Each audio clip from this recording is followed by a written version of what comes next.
When I was looking for my late wife's necklace, the only thing I had left of her, my daughter coldly announced, "The necklace has been sold. I needed the money for a vacation."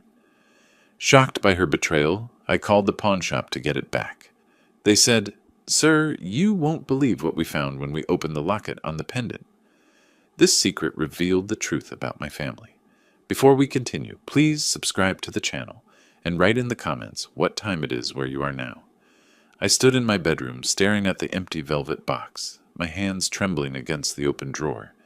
The box sat there like an accusation, its cream satin interior holding nothing but the ghost of what should have been there, Eleanor's necklace, the gold chain with the heart locket she'd worn every single day for 40 years, gone. Downstairs, Jennifer's voice cut through the morning air, sharp commands about breakfast. Michael's laughter boomed from the living room, some sports announcer yelling underneath. Amber's phone conversation drifted up the stairs, complaints about being stuck here, about Phoenix being boring, about wanting to get back to California already. Today was Eleanor's birthday, 3 years since she'd passed, and I'd planned to spend the morning alone with that necklace, the only piece of her I had left that still felt warm somehow. Instead, I faced this hollow box and the chaos of my family, treating my home like their personal hotel. I pulled the drawer out completely, dumping socks onto the bed. Nothing. Got on my knees, checked under the dresser. Dust and an old receipt. My chest tightened. I moved to the closet, patting down coat pockets, checking shoe boxes on the shelf. My breathing came faster. The bathroom next. I yanked open the medicine cabinet, pulled out the drawers beneath the sink. Q-tips scattered across the tile floor. Where was it? Where was it? I checked impossible places. The nightstand drawer I'd already searched twice. Behind the headboard. Under the mattress. My hands shook harder now, that steady tremor of panic I hadn't felt since the hospital, since those last hours with Eleanor, when nothing I did could stop what was coming. 42 years of marriage, and that necklace was all I'd kept. Her clothes donated, her books given to the library, her garden tools rusting in the shed because I couldn't bear to use them. But the necklace, I kept that in its box, safe, untouched, except on days like today when I needed to remember her face. I walked downstairs, each step deliberate. In the living room, Michael sprawled across my couch, feet up on the armrest, bag of chips balanced on his chest. He didn't look up. I stepped over Amber's shopping bags clustered near the stairs, navigated around the coffee table she'd shoved out of place. Jennifer stood at the kitchen counter, phone in one hand, knife in the other, chopping vegetables with aggressive precision. Thunk! Thunk! Thunk! "Jennifer," I said. "Have you seen—" "I'm busy, Dad." She didn't look up. "It's important. Eleanor's necklace is—" "Check your room. You probably forgot where you put it." The knife kept hitting the cutting board. Thunk. Thunk. "I did check my room," I said, working to keep my voice level. "I've checked everywhere. The necklace is gone." She sighed, that particular exhale she'd perfected over the past 2 years since they'd moved in. The one that said I was an inconvenience. A burden she'd graciously agreed to shoulder. "No one wants your old stuff, Dad. It was your mother's." My throat felt tight. "The only thing I kept." "Then you should have been more careful with it." I stood there watching her chop celery into violent little pieces, and something in my chest went cold. Not hot anger, cold, like the temperature dropping before a storm. "Jennifer, please!" I made myself say it quietly. "I need to know what happened to it." She finally stopped, set down the knife, turned to face me, and her eyes held no warmth at all. Hadn't in years, really, but I'd been fooling myself, hadn't I? Telling myself this was still my daughter, Eleanor's daughter, the girl who used to bring us dandelions from the yard. "Fine," she said. "I sold it. Dessert something pawn shop, over on Thomas Road." The words didn't make sense at first. Sold it. My daughter sold Eleanor's necklace. What? "We needed $800 for Hawaii. You said no when I asked, so I found another way." Her voice held no apology, no recognition that she'd done anything wrong. She picked up the knife again, resumed chopping. From the living room, Michael's voice drifted over, lazy and satisfied. "It was just sitting there, Wilbur. Eleanor's gone. Dead people don't need jewelry." He didn't even sit up to say it. Kept his eyes on the television, scratched his stomach, reached for another handful of chips. The casual nature of it somehow made it worse than if he'd been angry, confrontational. This was just obvious to him. Of course they'd sold it. Why wouldn't they? On the stairs, Amber laughed, that bright, empty sound of someone who finds genuine pain hilarious. "Grandpa, you're being dramatic. It's just a necklace. Mom got us an awesome vacation." I looked at her, really looked. 23 years old, Eleanor's granddaughter, and she had the same empty eyes as her mother. When had that happened? Or had I just been refusing to see it? "Your grandmother wore that every day for 40 years, I said quietly. Amber shrugged, already turning away, phone back to her ear. "Well, now someone else gets to wear it. Circle of life, or whatever." I stood in my kitchen in the house Eleanor and I had bought in 1985, the house we'd filled with 42 years of memories, and looked at these three people, my daughter, her husband, her daughter. They stared back with the collective expression of people waiting for an inconvenience to remove itself. I turned and walked to my bedroom, closed the door behind me with a soft click, sat on the edge of the bed. The empty velvet box sat on the dresser where I'd left it. I picked it up, opened it, closed it, opened it again, closed it. The mechanical motion calmed something in me. Or maybe it wasn't calm. Maybe it was something else entirely. My hands had stopped trembling. I sat there for a long time, the box resting on my knees, and felt something shift inside my chest. Not breaking. I'd broken 3 years ago when Eleanor died. This was different. This was a settling, a hardening, a clarity I hadn't possessed an hour ago. They'd sold Eleanor's necklace for a vacation. Jennifer had gone into my bedroom, into my private drawer, taken the one thing I treasured, and exchanged it for spending money. And Michael and Amber saw nothing wrong with that. Nothing at all. I stood, placed the box carefully back on the dresser, and reached for my phone on the nightstand. My hands stayed steady as I opened the browser and typed, "Pawn Shops Phoenix." My finger hovered over the phone screen, scrolling through the list of pawn shops scattered across Phoenix. The empty velvet box sat beside me on the bed, a small square witness to what I was about to do. My hand didn't shake anymore. That surprised me more than anything else from this morning. I started calling. The first shop, Lucky Star Pawn, didn't have it. The woman who answered sounded bored. The second shop, Cash Express, put me on hold for 6 minutes before telling me no. The third had closed permanently. The fourth didn't answer. I sat on my bed for each call, describing the necklace the same way every time. Gold chain, heart locket, inscription inside reads, "Forever, W&E. 14 karat. Bought yesterday, probably." Each time, I thanked them politely and moved to the next number. Jennifer's voice occasionally drifted up from downstairs, giving orders to someone. Michael's sports announcers provided a steady background rumble. I ignored it all. The sixth call went differently. "Desert Gold Pawn, this is Harold. I'm looking for a gold necklace with a heart locket," I said. "It was sold to you yesterday." A pause. "Oh yes, I remember that piece. Beautiful craftsmanship. Are you the husband?" My chest tightened. "I am. My wife passed 3 years ago." "I'm very sorry."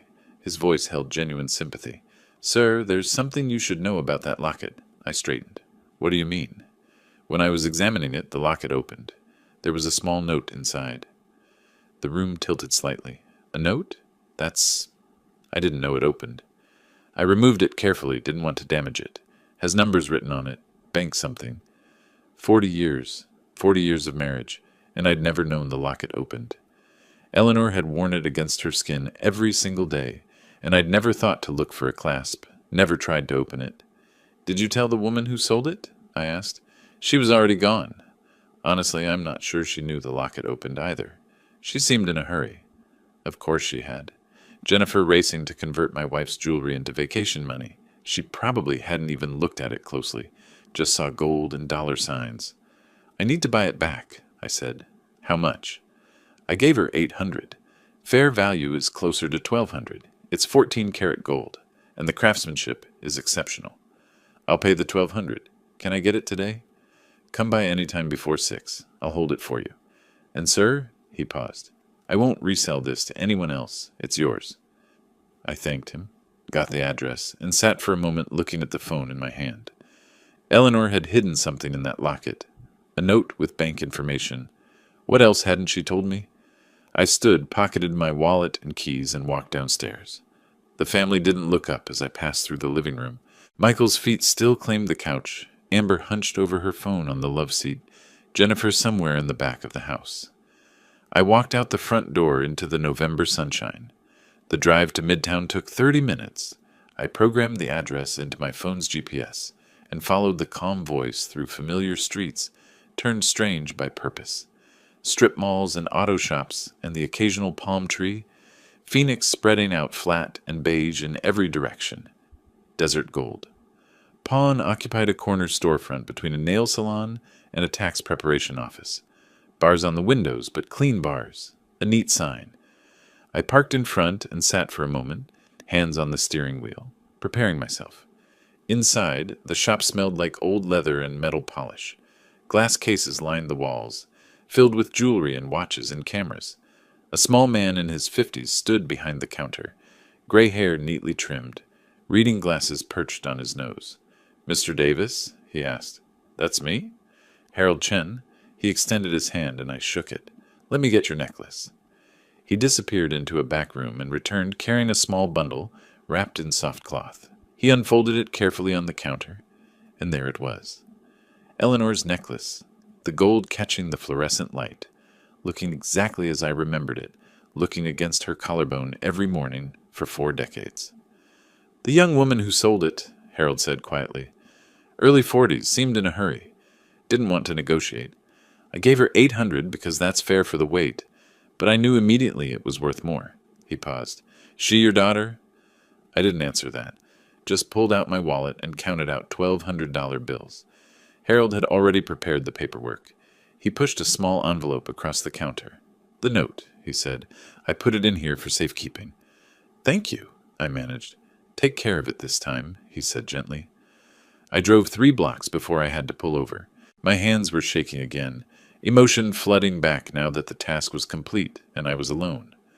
I parked in a shopping center lot, truck facing the afternoon sun streaming through the windshield. The necklace felt heavier than I remembered. I held it up to the light, turning it slowly, looking for the clasp Harold had mentioned. There, so tiny I'd never noticed it before, a small indentation on the side of the heart. I pressed it with my thumbnail. The locket sprang open. Inside, rolled impossibly tight, a piece of paper no bigger than my pinky nail. I used my fingernails to extract it, unrolled it carefully against my thigh. Eleanor's handwriting, microscopic, but unmistakable. Bank of Arizona, box number 4782. I sat in my truck staring at those words until the sun shifted and the windshield glare became too much. Eleanor had a safety deposit box at Bank of Arizona, box number 4782, and she'd never told me. I drove home in a daze, parked in the driveway, walked past my family still planted in their same positions like permanent fixtures up to my bedroom. I stood at the window watching the sun sink toward the horizon, the necklace clutched in one hand, the note in the other. What had Eleanor hidden from me, and why? That night I didn't sleep. I lay in bed turning the questions over and over, the necklace on my chest where Eleanor used to wear it, feeling the slight weight of the gold, wondering what other secrets she'd kept. Morning came slowly. I showered, dressed in my good khakis and a button-down shirt, and drove downtown to Bank of Arizona's main branch on Washington Street. The building rose 10 stories, glass and steel and intimidating. I walked through the revolving door into a marble lobby that echoed with quiet conversations and clicking heels. A young woman at the information desk looked up with a professional smile. Her name tag read, Lisa. "I need to access the safety deposit box," I said. "Of course. Do you have the box number and identification?" I showed her Eleanor's death certificate. I'd brought it, some instinct telling me I'd need it, and my driver's license. Lisa examined both carefully. "I'll need to see ID and your wife's death certificate. You're listed as surviving spouse?" "Yes. Married 42 years. She typed information into her computer, nodding. The box was opened last in 2019. 6 years ago. No activity since. 2019. Eleanor had been diagnosed in early 2022. She'd set this up 3 years before she got sick, before either of us knew what was coming. "My wife passed in 2022, I said. She must have set this up before. Lisa's professional mask softened slightly. "Take all the time you need in the privacy room, Mr. Davis. I'll walk you through the process." She led me through a heavy door into a vault room, walls of metal drawers, each with 2 keyholes. Lisa used her key and the box number to slide out a long metal container. She handed it to me, heavier than I expected, and guided me to a small windowless room with a table and chair. "I'll be outside when you're finished," she said quietly, and closed the door. I sat alone, the metal box on the table in front of me, and couldn't make myself open it. My hands rested on either side of it, feeling the cold metal, and I thought about Eleanor 6 years ago coming to this same room, putting something inside this box, locking it away without telling me. Finally, I lifted the lid. Stacks of cash. $100 bills in envelopes, organized with rubber bands. I counted quickly. $20,000 at least. Maybe more. And underneath it all, a sealed envelope. My name in Eleanor's careful handwriting. Wilbur. I picked up the letter, held it against my chest with my eyes closed. She'd known. Somehow, she'd known something was wrong. Known I'd need this. Known Jennifer would. My hands found the envelope's seal. I broke it carefully, unfolded the paper inside. My fingers broke the seal carefully, the paper crackling in the silence of the privacy room. I unfolded 2 pages covered in Eleanor's handwriting, that neat, measured script I'd seen on grocery lists and birthday cards for 42 years. My breathing went shallow as I began to read. "My dearest Wilbur, if you're reading this, I'm gone, and you've found what I've hidden." The first line hit me like a physical blow. Her voice came through so clearly I could almost hear it. That slight rasp she'd developed in her 50s, the way she'd pause between thoughts. "I saved this money over 30 years. Small amounts from each paycheck you never noticed. Don't be angry with me for the secrecy. I did it because I love you and I know what's coming." I read faster, my hand trembling against the table's edge. "Jennifer has always been difficult.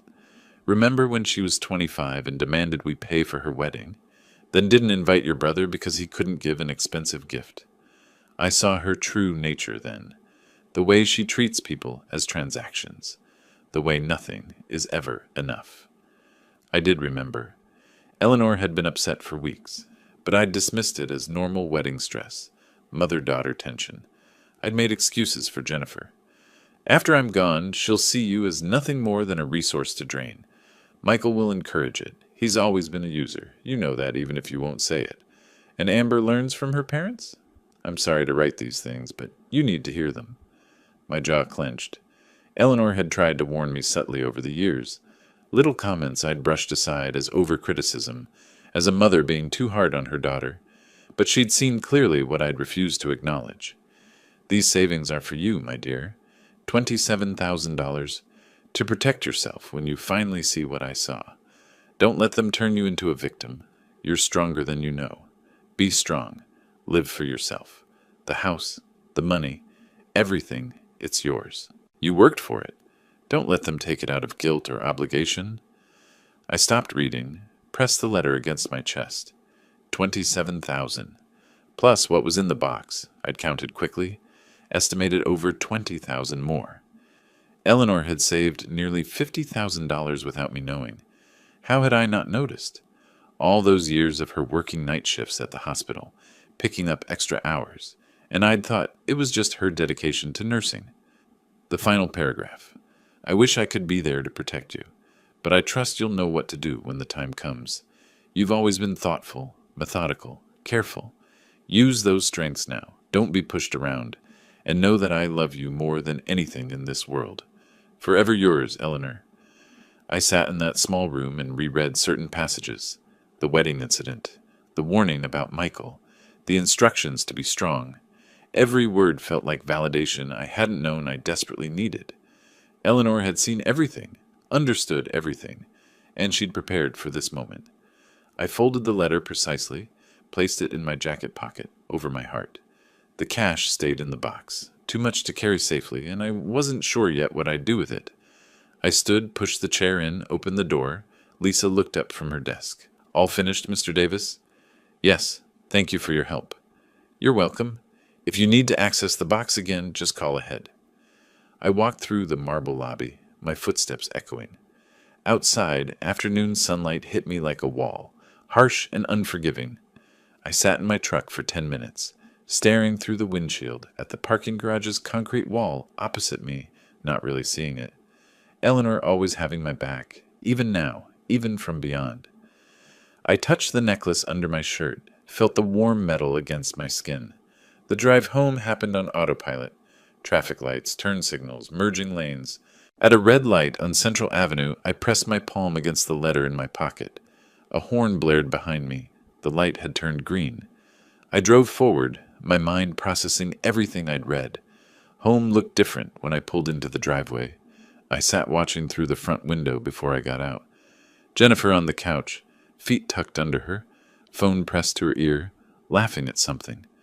Michael sprawled in my recliner, Eleanor's 30th anniversary gift to me, the brown leather worn to the shape of my body. Amber at the kitchen table, bottles of nail polish scattered, cotton balls everywhere, painting her nails bright pink. My house, my space, occupied like conquered territory. I walked inside. Nobody looked up. Jennifer noticed the necklace first. The chain was visible at my collar where I'd tucked it inside my shirt. Her eyes fixed on it, and her expression hardened. "Is that Mom's necklace? You got it back?" I touched it protectively. "Yes." She stood, phone lowered. "Hand it over. We sold it. That makes it ours now. You can't just take it back." "I bought it back. Paid $1,200. Her face flushed. "With whose money?" "You're living on a fixed income. That's our inheritance you're wasting." Our inheritance. As if I were already dead. As if everything I owned already belonged to them. Michael pushed himself up from the recliner, moved closer. "Jennifer's right. You're spending money that should go to family." "It was my wife's necklace." "Your dead wife." He said it casually, like commenting on the weather. "You've got to move on, Wilbur. Face reality." "Reality." "Yeah, you're old. This house is too big for you anyway. Sign it over now. Save everyone the trouble later." I looked at him, really looked, saw the calculation in his eyes, the barely concealed eagerness. He wasn't even pretending anymore. None of them were. From the table, Amber chimed in without looking up from her nails. "Grandpa, you're being selfish. Mom and Dad need security. They live here rent-free. That's what family does. We take care of each other." "Is that what this is?" I asked quietly.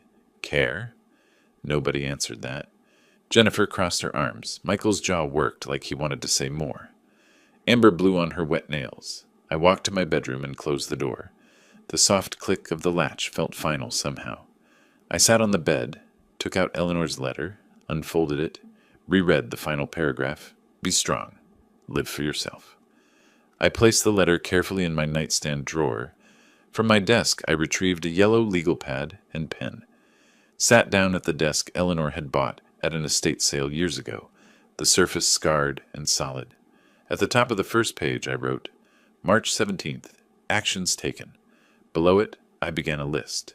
The first item, 1. Document everything. I woke before dawn on March 18th, the legal pad on my nightstand filled with notes from the previous night. I'd spent hours after the confrontation thinking, planning, writing, my engineering training coming back, identify the problem, gather data, develop solutions, execute systematically. I dressed quietly in the dark. The house lay silent around me, my family still sleeping off their late night of television and complaining. I moved through the hallway like a ghost, each footstep deliberate and soft. In the living room, I photographed Michael's belongings spread everywhere. Work boots by the door. He didn't work. Jacket thrown over the couch arm. Remote controls. Chip bags. Beer cans on the side table. My coffee table shoved 3 feet from where it should be to accommodate his sprawl. The bathroom next. Amber's makeup covered every inch of counter space. Foundation bottles, lipsticks, palettes of eyeshadow, brushes standing in cups. I photographed it all. The guest room Eleanor had used for her crafts now served as Jennifer's closet. I opened the door, saw racks of clothes, shoes lined against the wall. Photographed that too. In the kitchen, I opened the refrigerator, every item purchased by me. I pulled the receipt from my wallet, $243 from 3 days ago. photographed the food, then the receipt beside it. The electric bill sat on the counter. $287, my name at the top, never reimbursed. I photographed that as well.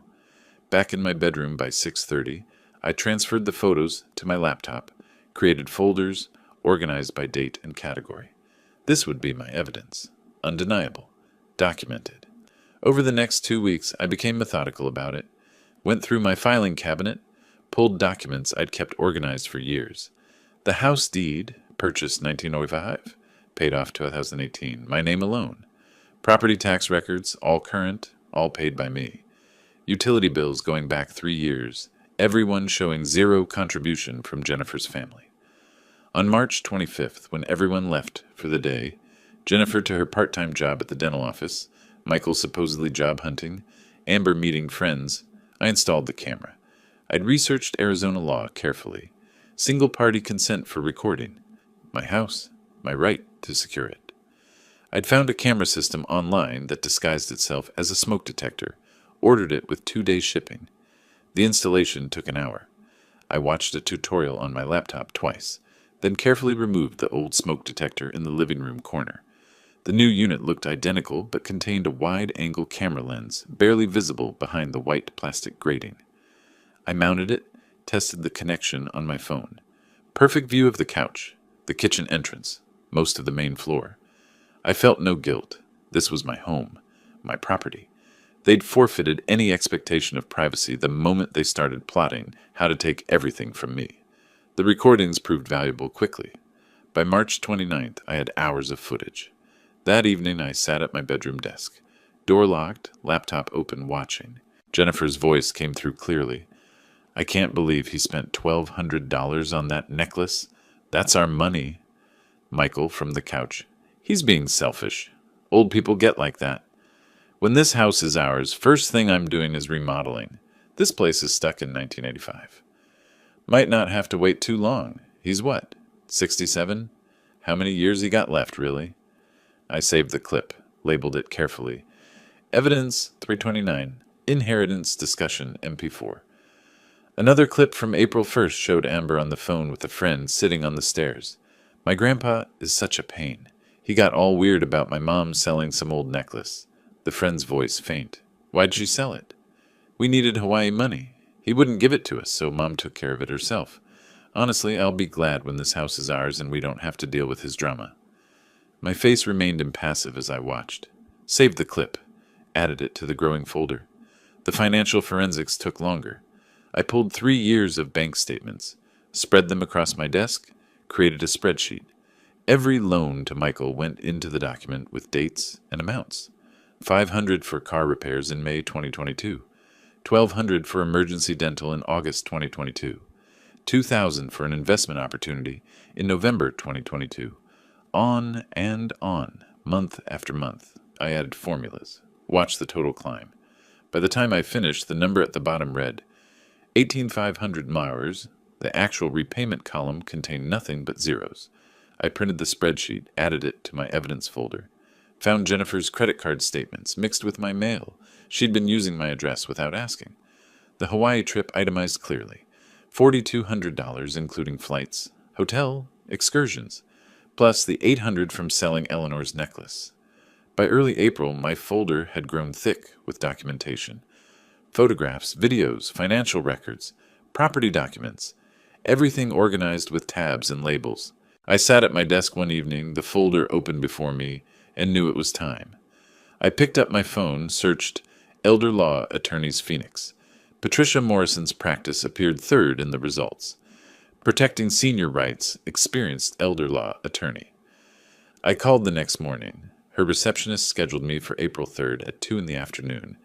The office building downtown rose 12 stories, glass and steel reflecting the desert sky. I parked in the garage, took the elevator to the 3rd floor. Patricia Morrison's name on a glass door, neat reception area with leather chairs and legal journals on a side table. The receptionist showed me to Patricia's office.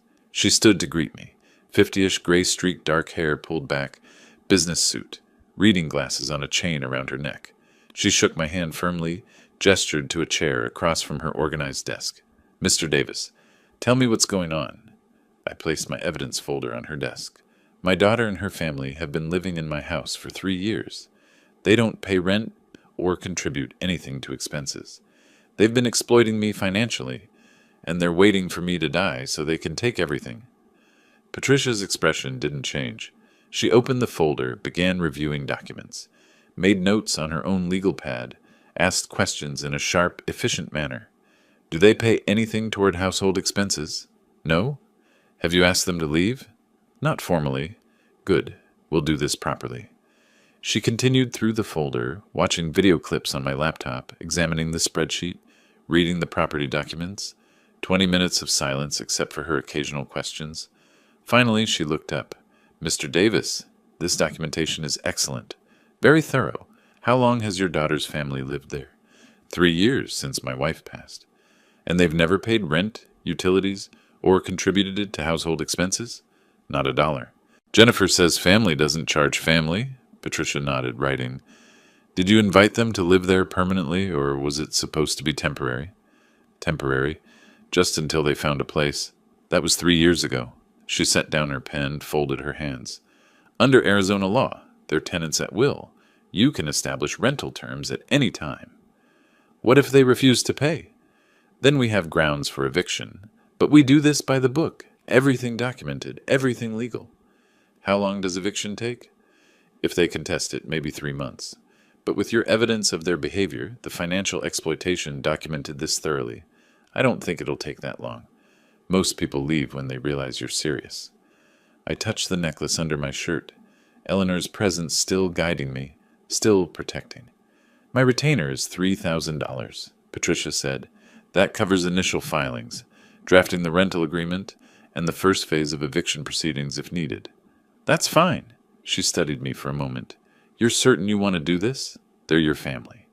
My wife warned me this would happen. I should have listened sooner. Patricia pulled a retainer agreement from her drawer, placed it in front of me with a pen. Then let's get to work. I signed with a steady hand, my signature firm across the bottom line, slid the document back across her desk. She took it, placed it in a folder, her movements precise and professional. I'll have the rental agreement drafted by next week. We'll serve it formally and see how they respond. I stood, shook her hand again. Thank you. Don't thank me yet. This is just beginning. I walked out of her office into the hallway. The door closed behind me with a soft click that felt like something ending and something else beginning. The war had officially started. A week after signing Patricia's retainer, I sat at my bedroom desk reviewing the rental agreement she'd emailed. 3 pages, professionally formatted, dense with legal language. I read every clause twice, then a third time. Rent, $1,500 monthly, payable by the 1st of each month. Payment of 50% of utility costs. Respectful behavior toward the property owner and peaceful enjoyment of the premises. 30-day notice period if tenant fails to comply with stated terms. The market rate for comparable space in Phoenix ran around $2,200. Patricia had explained the strategy. Make the terms reasonable so no judge could call them punitive. This wasn't about gouging Jennifer. This was about establishing my rights as property owner and their status as tenants. I touched the necklace under my shirt. Eleanor would approve of this methodical approach. I clicked reply, typed, "This is perfect. Let's proceed." Hit send without hesitation. Patricia arranged for official service. On April 10th at 2 in the afternoon, a woman arrived at my door carrying a leather portfolio. Professional attire, all business. Deborah Klein, notary public. Jennifer appeared behind me. "Who's this?" I stepped aside, let Deborah enter. She moved to the dining table, opened her portfolio, removed the rental agreement and her notary seal. Jennifer hovered, suspicion radiating from her. "Ms. Thompson, I'm here to serve you with a rental agreement for this property." Deborah's voice carried formal weight. "Please read it and sign acknowledging receipt."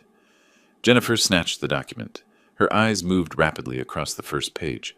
Her expression darkened with each line. $1,500 a month? Utilities? This is insane. "The document outlines terms of continued residency," Deborah said calmly. "You're not required to agree, only to acknowledge you've received it." "I'm not signing anything." Deborah made a notation on her form. "Noted. Service is complete regardless. You have 30 days to respond." Jennifer whirled on me. What is this? Some kind of joke? It's a rental agreement, legally required. We're your family. This house belongs to us. This house belongs to me. The deed is in my name. You're tenants. Tenants? Tenants? How dare you? Michael emerged from the living room, took the agreement from Jennifer's shaking hands, read it quickly, his face reddening. You're not thinking clearly, Wilbur.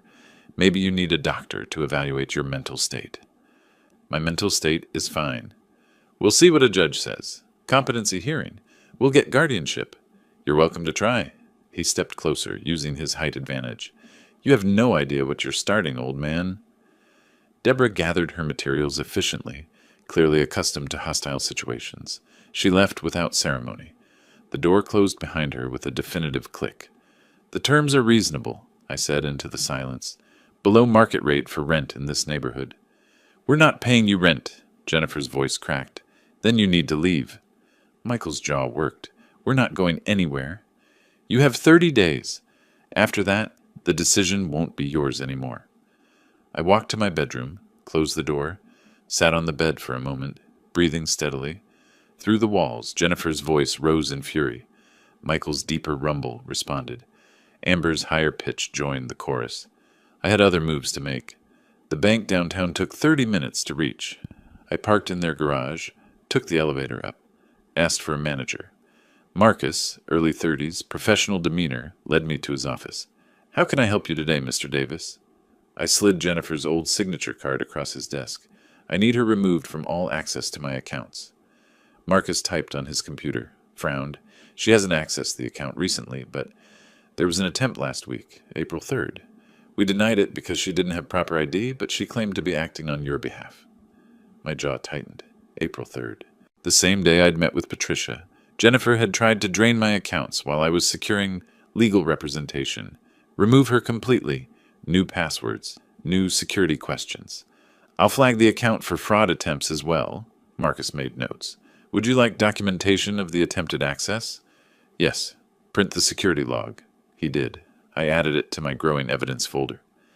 The next morning I met with Andrew Morrison, an estate specialist Patricia had recommended. His office occupied the second floor of a quiet building near Camelback Mountain. Andrew reviewed my existing will, everything to Jennifer, drafted 5 years ago, and set it aside, pulled out fresh documents. You're certain about these changes? Completely certain. I initialed each page. 3 beneficiaries: the Phoenix Homeless Coalition, the Memory Research Foundation, and the Arizona Elder Rights Advocacy Center. Organizations that did actual good in the world. Jennifer would receive nothing. Andrew witnessed my signature, applied his notary seal, sealed the document in an envelope, handed me a copy. Effective immediately, Mr. Davis. Thank you. Back home, I avoided the living room where my family congregated, heard Jennifer on the phone. I know, Mom's lawyer might help. I didn't know Eleanor's family attorney, but I doubted he'd take Jennifer's side once he understood the situation. The next few days, I documented everything. Michael accidentally blocking me in hallways.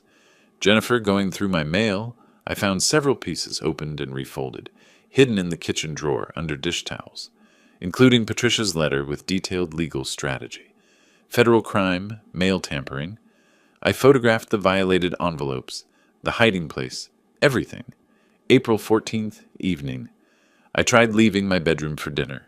Michael leaned against the wall directly outside my door. Excuse me. He didn't move. We need to talk about this rental nonsense. Move, please. He shifted slightly. Not enough. What if I don't? I'll call the police. He laughed. For what? I'm standing in a hallway. He eventually moved, but the message was clear. The hallway camera captured everything. His deliberate positioning, his refusal to move, his threatening posture. That same night, he escalated further. I was making tea in the kitchen when he entered, getting too close, invading my space.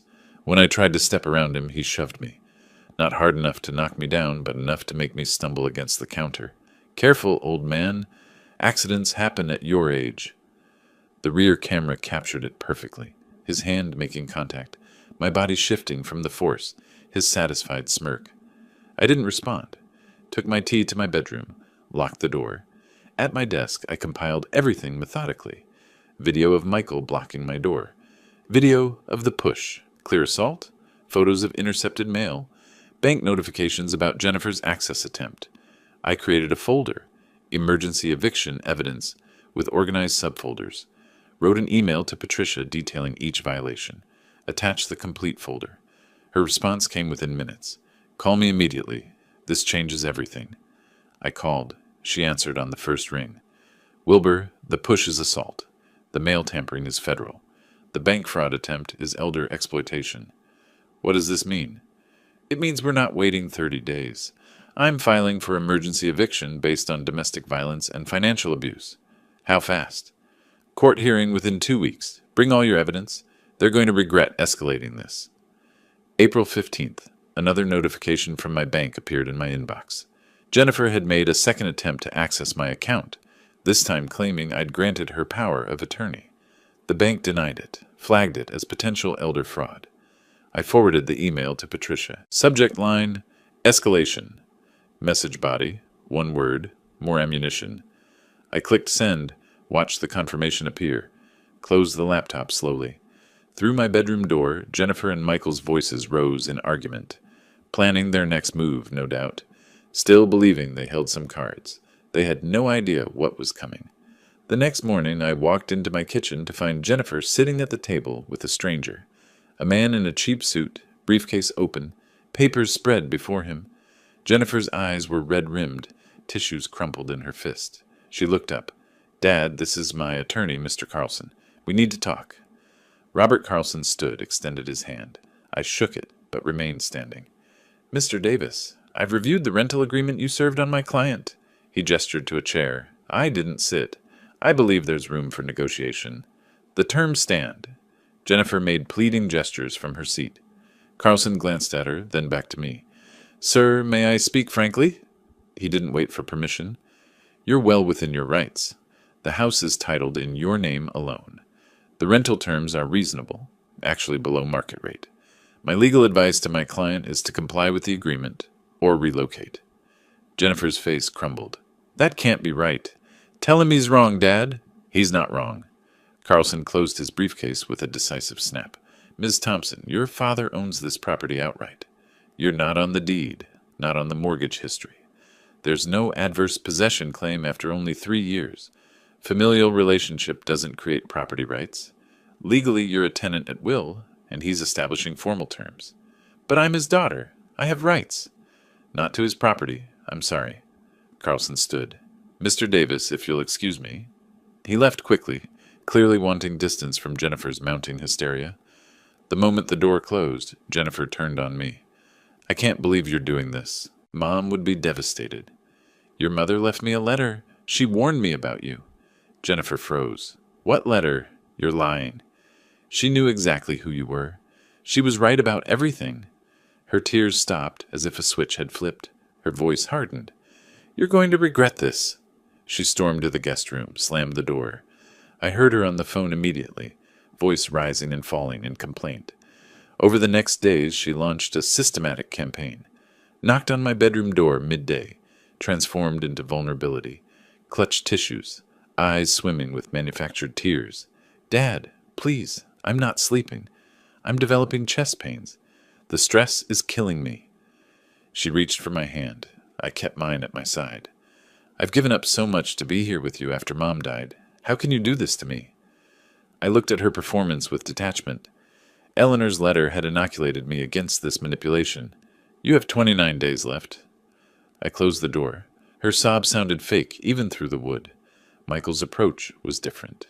More direct, more physical. I tried leaving my bedroom the next morning.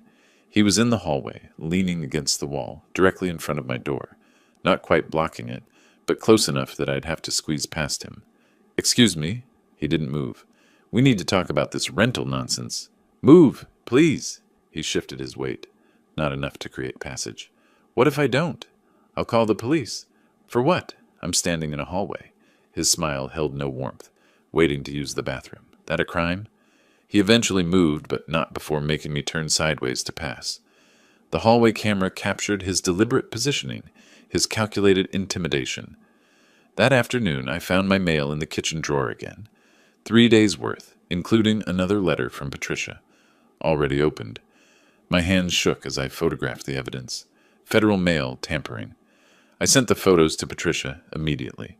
The social pressure came from Amber. She'd been posting regularly since the rental agreement was served, crafting a narrative of victimhood for her followers. My neighbor, Mr. Chen, approached me at the mailbox. "Wilbur, I saw some posts online. Your granddaughter said, 'Well, is everything all right?' 'Everything's fine, Tom. She made it sound like you're having some kind of episode. Memory problems, maybe? I'm establishing rental terms for my property, that's all.' His expression showed he didn't quite believe me. 'Right. Well, if you need anything—' He walked away quickly, leaving me standing alone with my mail. Across the street, Mrs. Patterson saw me, turned, and went inside without her usual wave. Amber's campaign was working. The neighborhood was turning against me based on lies posted to social media. April 14th was when Michael crossed the final line. I was making tea in the kitchen. He entered, moved too close. When I tried to step around him, he put his hand on my chest and pushed. Not hard enough to knock me down, but enough to make me stumble backward against the counter, enough that I had to catch myself on the edge. "Careful, old man. Accidents happen at your age." I said nothing, took my tea and left. Behind me, Jennifer's voice. "Michael, not in the house." But the camera had captured everything, his hand making clear contact. My body forced backward, his threatening tone. In my bedroom, I sat at my laptop and methodically compiled the evidence. Video clips organized by date and severity, photos of tampered mail, screenshots of bank fraud notifications, Amber's social media posts archived. I created a comprehensive timeline document, cross-referencing each incident with supporting evidence. Everything organized, everything documented, everything ready for court. I emailed the complete package to Patricia. Her response came quickly. "Perfect timing. Emergency hearing is scheduled for May 2nd. 2 weeks away. They won't know what hit them." That same afternoon, another notification arrived from my bank. Jennifer had attempted to access my account again, claiming I'd granted her power of attorney.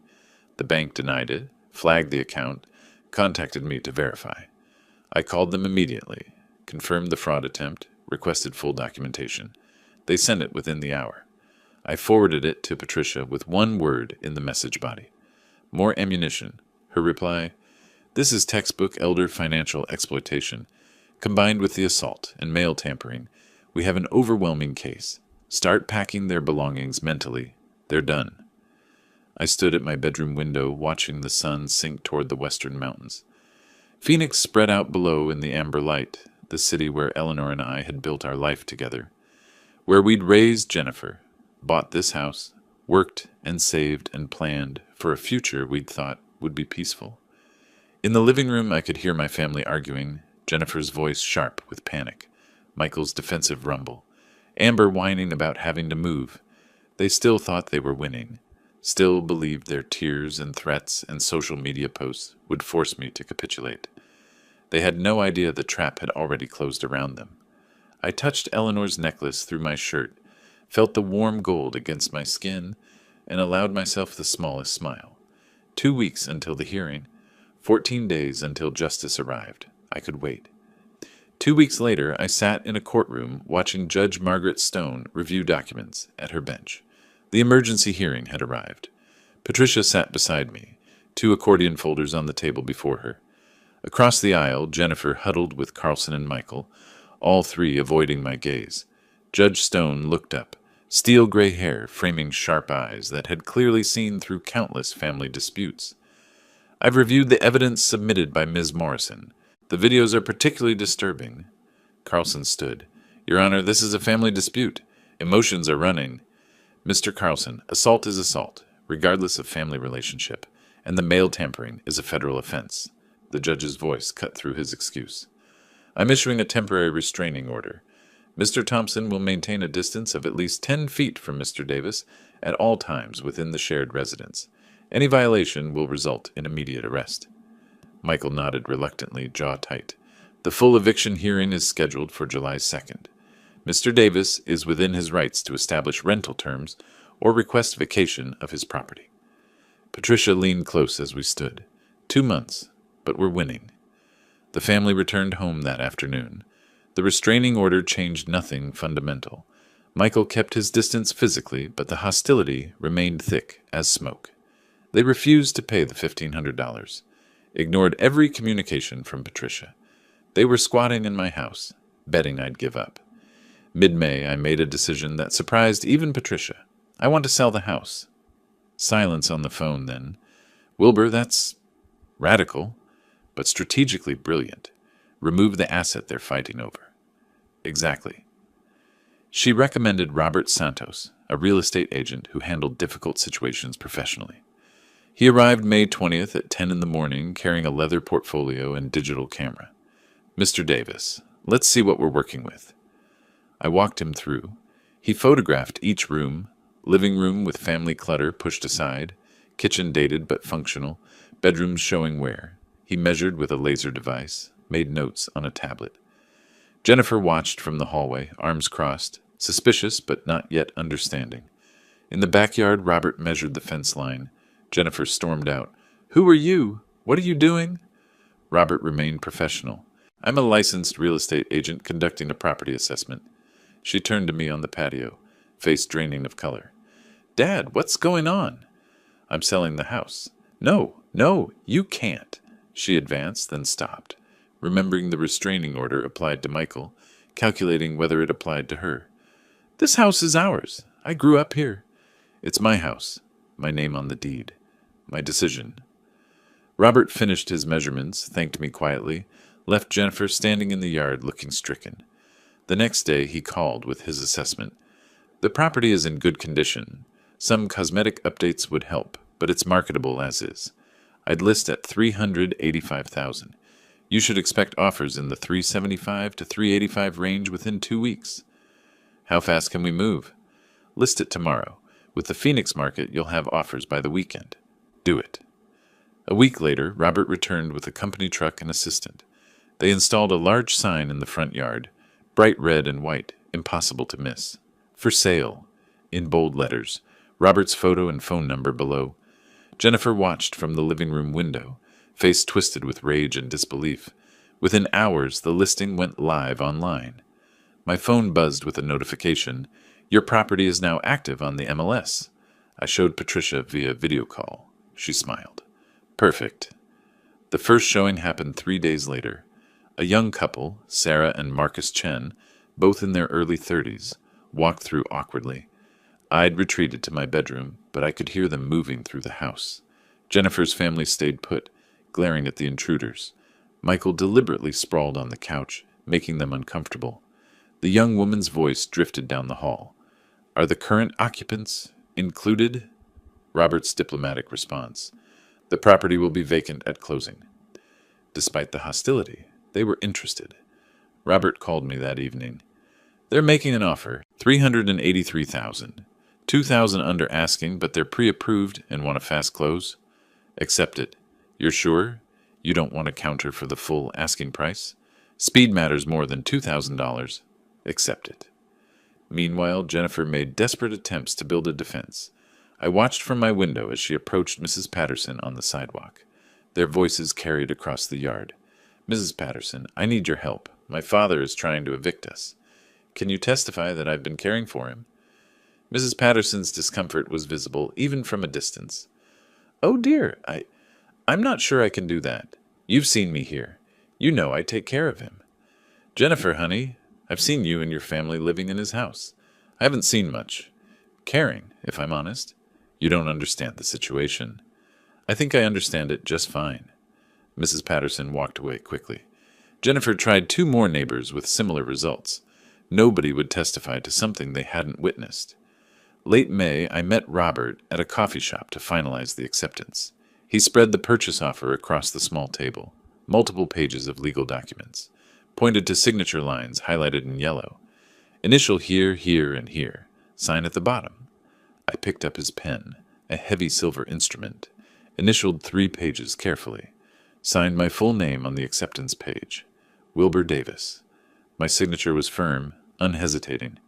Robert countersigned as agent, slid the documents into his portfolio. "I'll submit this to their agent today. Closing is scheduled for August 15th. We shook hands. As I walked out into the bright June sun, my phone buzzed. A text from Patricia. July the 2nd is 3 weeks away. Are you ready? I typed back one word. Yes.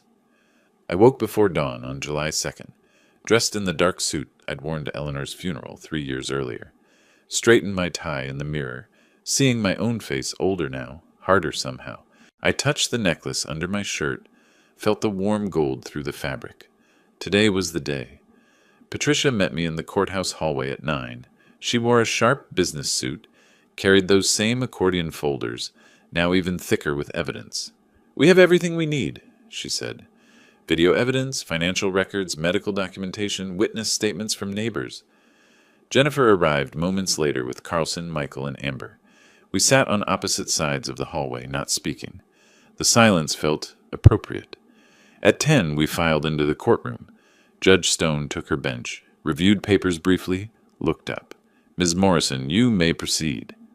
Patricia stood at the podium. A screen had been set up for video presentation. She played the clip of Michael pushing me against the counter. The judge leaned forward, watching intently. This was recorded April 14th, the day before we filed for emergency relief. She switched to the financial spreadsheet. These are documented loans totaling $18,500 over 3 years, not $1 repaid. Next came my medical records. Blood pressure 152 over 95, documented stress-related symptoms. Physician notes indicate patient reports, hostile home environment. Each piece built an undeniable narrative. Carlson stood when Patricia finished, attempted to humanize Jennifer. Your Honor, my client has been living in her childhood home. There was an understanding, Judge Stone interrupted. Was there a written agreement establishing this understanding? No, but verbal agreements about property occupation need to be formalized. Mr. Davis attempted to do exactly that with the rental agreement. Your client refused. She gestured for him to sit. I've heard enough. The courtroom went still. I've reviewed all submitted evidence. The financial exploitation is clear and documented. The video evidence shows a pattern of intimidation and harassment. Judge Stone looked directly at Jennifer. Ms. Thompson, you were given reasonable rental terms. You refused. You were given multiple opportunities to vacate voluntarily. You refused. Jennifer's hands gripped the table edge. I'm granting the eviction. You have 30 days until August 1st. If you're not out by then, the sheriff will execute the order. Jennifer started crying. Michael stared straight ahead, stunned. Amber reached for her phone before the bailiff cleared his throat, meaningfully. Outside the courtroom, Jennifer approached me in the hallway. Her face was blotchy, mascara smeared. Dad, please don't do this. We'll change. We'll pay the rent. It's too late for that. Where are we supposed to go? That's not my problem anymore. How can you be so cold? We're your family. I looked at her, really looked, seeing Eleanor's features in her face, but none of Eleanor's warmth. You had 3 years after your mother died to act like family. You chose to act like parasites instead. She recoiled as if I'd slapped her. Patricia touched my arm. Wilbur, we should go. The sale moved forward on its own timeline. Mid-July, a home inspector walked through with Sarah and Marcus Chen following. Jennifer's boxes were already stacked in corners, the reality of departure setting in. The inspector checked electrical panels, plumbing foundation. Water heater is older, roof has maybe 5 years left. Nothing major. Sarah asked me quietly, Have you lived here long? 40 years. Built most of the deck myself. Marcus smiled. It's a good house. Solid. It deserves a family that will appreciate it. Sarah understood what I wasn't saying. We'll take good care of it. That's all I ask. July 19th, one day before the deadline. A rental truck appeared in the driveway. I stayed in my bedroom, door closed, listening to the sounds of departure. Furniture scraping across floors, boxes thudding, Jennifer's voice giving sharp orders, Amber complaining about heavy lifting. Neighbors watched from their yards, witnessing the family's exit. A knock on my door. I opened it. Jennifer stood there, exhausted, defeated, covered in sweat and dust. Are you happy now? You got what you wanted. I didn't want this. You forced it. I'll never forgive you. I don't need your forgiveness. I have Eleanor's approval. That's enough. Her face hardened. I hope you're satisfied. I'm not satisfied, but I'm free. She turned away. Minutes later, the truck's engine roared to life. I watched from my window as it pulled out of the driveway, taking my daughter away perhaps for the last time. The house felt different immediately, lighter. The air moved more freely. I walked through the empty rooms as evening light slanted through windows. Every footstep echoed. In the living room, deep scratches scored the hardwood where the couch had been dragged.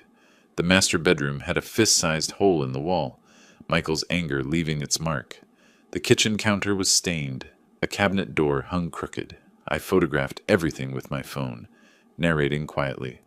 July 19th, 6 p.m., documenting condition after occupant's departure. I wasn't planning to pursue them for damages. I'd already won. But the documentation felt necessary, final proof of who they really were. Standing in the center of the living room, I held my phone displaying the trail of destruction. Gouged walls, stained floors, broken fixtures. I didn't feel angry looking at these images. I felt validated. Eleanor had been right about everything. Her letter had prepared me for this moment, for these people wearing familiar faces but empty of love.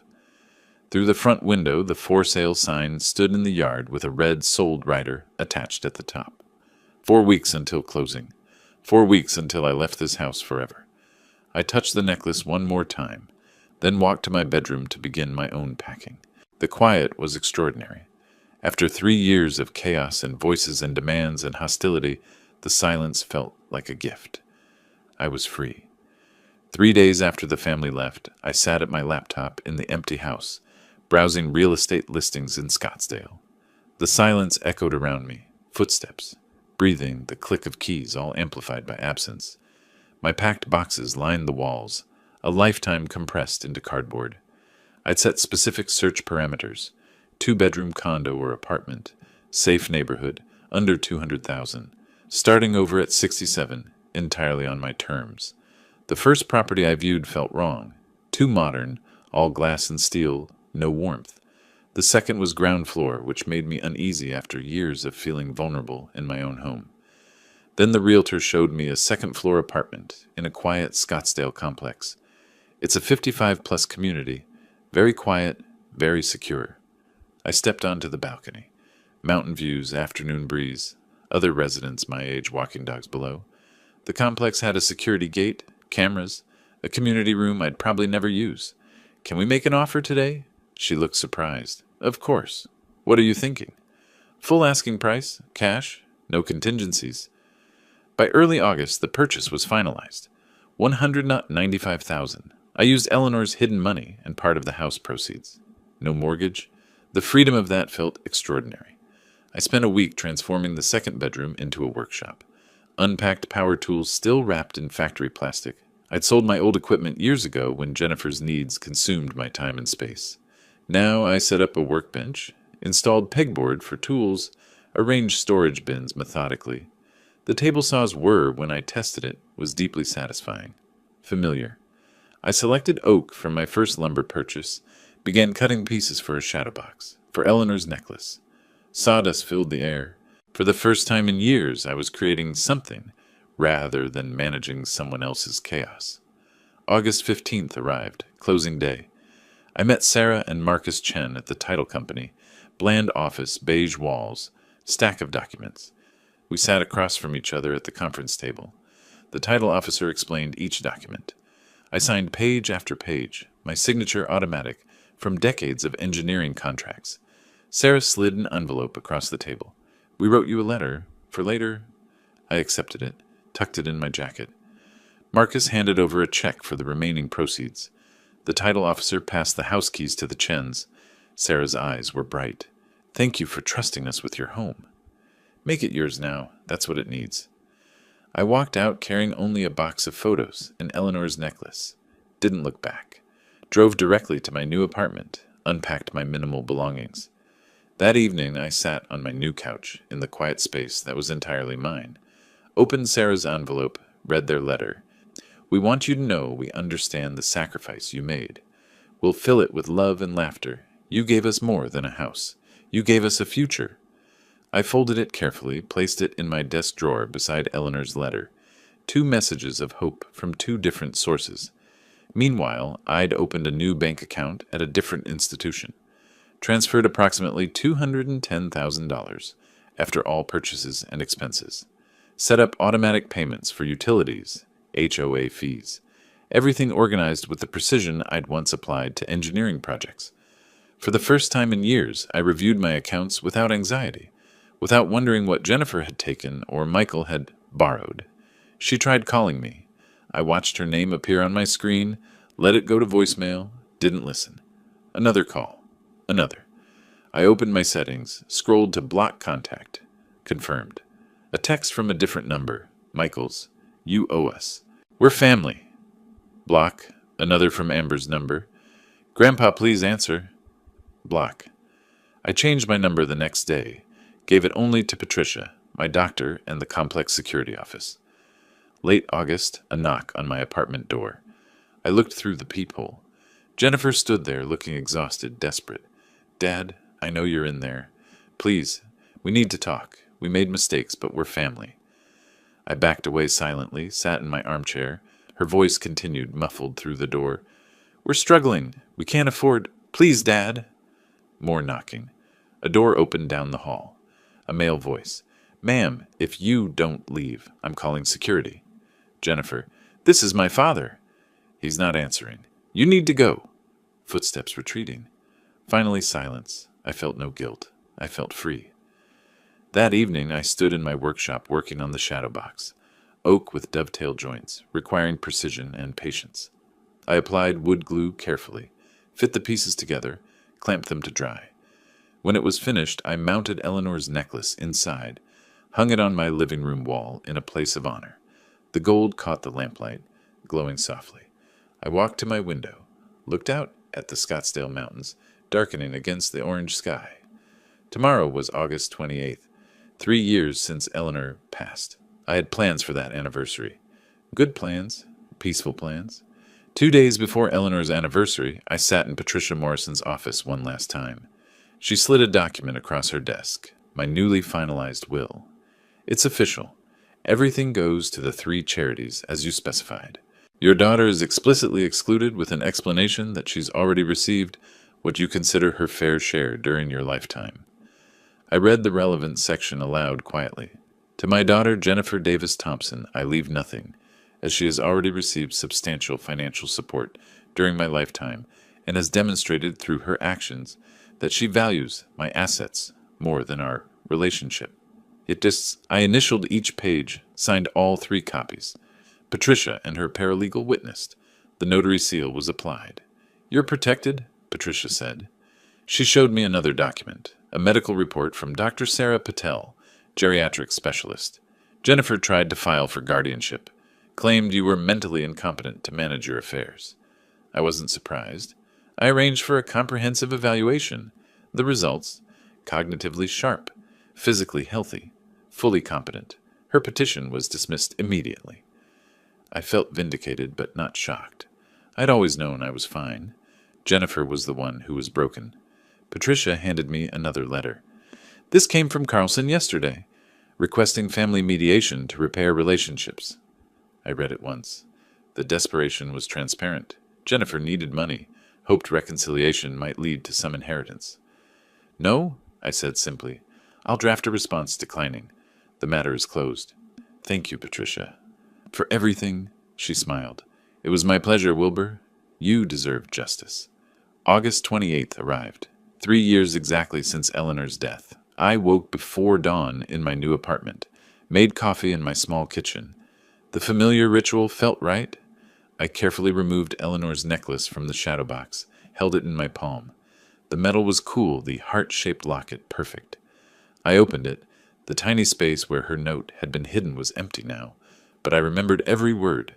I sat in my armchair, necklace in one hand, her letter from my desk drawer in the other. Read it again. Be strong. Live for yourself. I did it, Eleanor, I whispered to the quiet room. I'm free. Tears came, not from sadness, but release. She'd saved me even after death, given me permission to choose myself over obligation. You were right about everything. Thank you for not giving up on me. I returned the necklace to its place of honor on the wall, where it caught the morning light. That afternoon, I met Dennis Morrison at a Starbucks in Scottsdale. An old friend from my engineering days, someone I'd lost touch with when Jennifer's family consumed my life. He was there first, gray hair, warm smile. We shook hands, the gesture turning into a brief hug. I tried calling you a few times over the years, Dennis said as we sat with our coffee. Always went to voicemail. I was occupied. My daughter and her family moved in after Eleanor died. Understanding dawned in his expression. Ah, that kind of occupied. We talked for 2 hours, about Eleanor, about engineering projects from decades past, about Dennis's grandchildren. Finally, I said, I'm living alone now, by choice. Dennis grinned. Good for you, Wilbur. That wasn't living before. No, but it is now. How about chess next Thursday? Prepare to lose. You're on. It was the first social engagement I'd made for myself in years.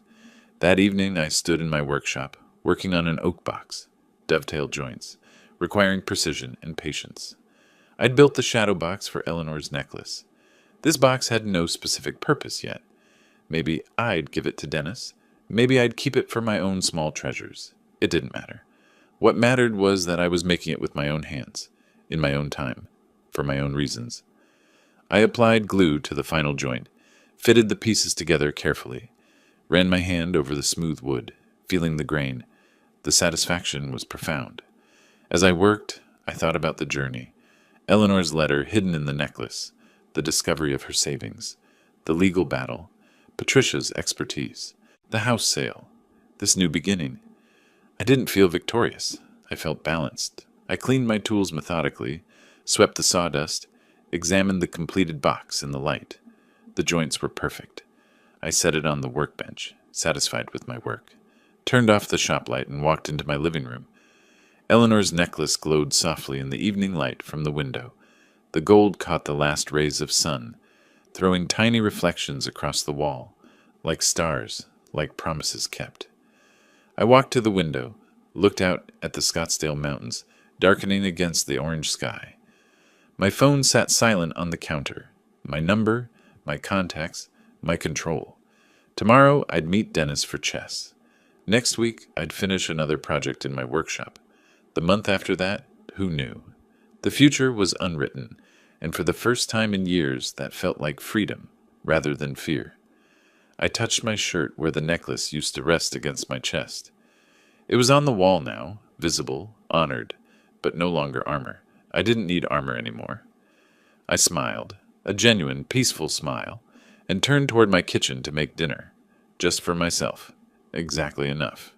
If you like this story, please like this video, subscribe to the channel, and share your impressions of this story in the comments. To listen to the next story, click on the box on the left. Thank you for watching.